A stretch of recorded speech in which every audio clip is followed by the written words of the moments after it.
There's nothing more satisfying than opening a new journal. The pristine blank pages, the perfect spine that doesn't have a single wrinkle yet, and a whole world of possibilities waiting to be written. I always think when I begin a new journal, what kind of person will I have become when I hit the last page? What sort of unexpected experiences will I have lived? But I never start my journals in the new year. I find there's a ridiculous amount of pressure around this time. Everyone's talking about the impossible goals they're going to set and how they will become a completely different person starting January 1st. I think there's something really powerful in letting your own gut dictate when a chapter of your life has ended and when a new one begins. In the end, calendars are just something we made up to make societal living easier. Who says the year can't start on your own birthday or the beginning of your favorite season? As someone from the South Hemisphere, January and February are the summer holidays, and so they belong to the year before. The school year begins in March, and so traditionally I've always begun journals around this time. But I also never set up a journal in one single day, not even in a week. That can also be too much pressure for me, and so I've made it a rule a long time ago that I never want to feel stressed or pressured when journaling. That would defeat its whole purpose. I don't want to worry about things looking pretty and perfect or about writing every single day. I want this to be a tool that serves me.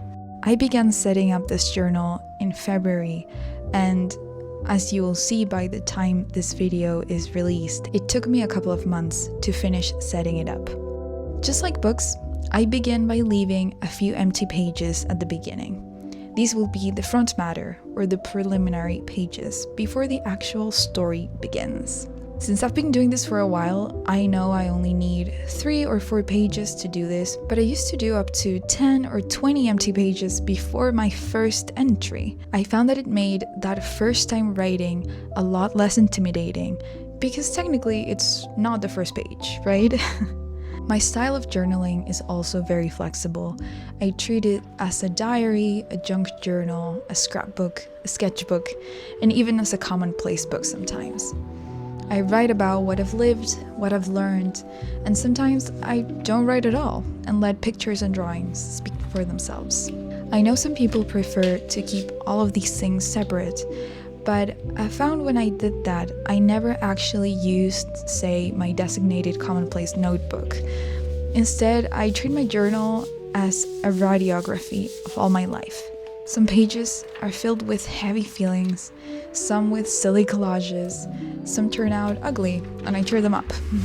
Everything is welcome here. And that has become my sacred rule for journaling. Use this however you want, use it whenever you need. And if you don't like a page, just tear it up and do it again. I also don't force myself to write, ever. Except when my head spirals and I notice it's been weeks since I let it all out on the page and I sit myself down to write. Even if all I can get out is, I don't know what to write. But otherwise, I am consistently inconsistent. For a while now, I've been doing a spread with my movie and TV show highlights of the year. A physical letterboxd, if you will. I've found that what I'm going through often influences what I watch, and vice versa. What I watch can sometimes change my perspective on what I'm going through. So it's really cool to look back and think, oh yeah, I saw this movie when this was happening in my life. Much like I don't like to begin journals in the new year, I'm also a little skeptical about goals and resolutions. I know we're all too familiar with the feeling of a year passing by and looking back at the New Year's resolution list and having nothing ticked off, and I really try to avoid that. So if making a list is going to make me anxious instead of motivate me, I simply don't do it. But I will do a spread sometimes with my intentions or how I want to feel in a year. Instead of a specific goal like I want to exercise more, I will write down I want to feel strong and powerful this year. Sometimes I have done a vision board or maybe even projects that I want to do for each season of the year. What I have been doing for a couple of years now is picking a word that will be my guiding light for the year. Last year, it was action, and the year before to allow oneself. This year, I must thank my friend Eva, who told me this was her word of the year, and she kindly let me use this word as well. She managed to put in one concept what I've been feeling for a long time. For a lot of us, our response to chaos and uncertainty, to being constantly told that the world is ending, that we're exhausting our resources, that crime goes unpunished, is to seek comfort, to seek the familiar. Safety is the reason why societies now are moving towards conservationism. But we all get scared, anxious, and have moments of feeling hopeless, and so look for safety in one way or another. Well, I think I got a little tired of safety. I've been feeling it for a long time now, that I've been too numb, too uninterested, too powerless, and too compliant. I have let the little dopamine-infused videos in the black mirror I carry with me like a limb everywhere I go to drug me into apathy. I also understand that there is genuine things that are scary and stressful. War is scary, pandemics are scary. Looking at my finances and seeing that I'll never be able to afford my own place is stressful.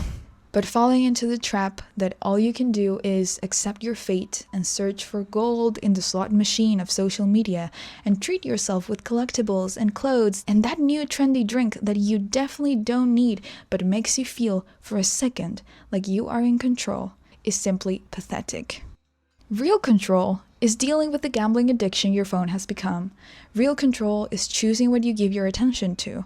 Real control is being informed, and I don't mean doom scrolling, I mean truly trying to understand the things that matter to you. And in that regard, finding out what exactly matters to you instead of allowing people on the internet that make a living by inducing you with anxiety if you don't buy the things they need you to buy, tell you what should matter to you. Only you should have a say in what matters to you. And fight for those things, not for everything, because I don't believe one person can do it all. I think our energy is better spent when it's focused. And yeah, there's a lot going on in the world right now, and that can get overwhelming. But that's just it, isn't it? We were never supposed to be exposed to so much, to the constant bombarding of information that overstimulates us, and so you don't know what to care about anymore. And your brain, to defend itself, goes numb, unbothered by it all. I don't have it in me to let that happen anymore. So I'm trying to take a step back for a bit and get some perspective, reconnect with myself, with the tangible things in my world, finding out what really matters to me. And doing all that means being a little, if not a lot, uncomfortable. Facing the fact that you have an addiction is uncomfortable. Being bored, getting frustrated, not knowing the answer of something right away, failing on the first try, all of that is uncomfortable. But it is the only way I think I can regain the autonomy I've lost. I know some people will roll their eyes when I say this, but at some point, we were able to look at the stars and create calendars and maps, and we made clothes that lasted a lifetime and went through centuries of inventions until we got a cheap and compact way of spreading knowledge. And we figured out how to create moving pictures and invented lipstick bullets hidden inside bracelets. And now, not only we take all of that for granted, but we can't even explain how any of that works anymore. Like, I can't even begin to explain how a cell phone takes a photo. And it feels like something I should know, but I don't. And I don't know about you, but feeling like everything is being done for me, that everything is simplified, that everything is made quick and practical, that I don't need to worry about anything, and that I am expected even to not understand things, fills me with rage. I don't want things to be made easier for me. I want to struggle a little. I want to give answers that are wrong. I want to scrunch my nose as I am trying to understand a difficult book. I want to have the patience and concentration to read complicated things. I want to learn a new skill and take forever mastering it. I want to do all of these uncomfortable things because I believe it's the only way we get to live a full life.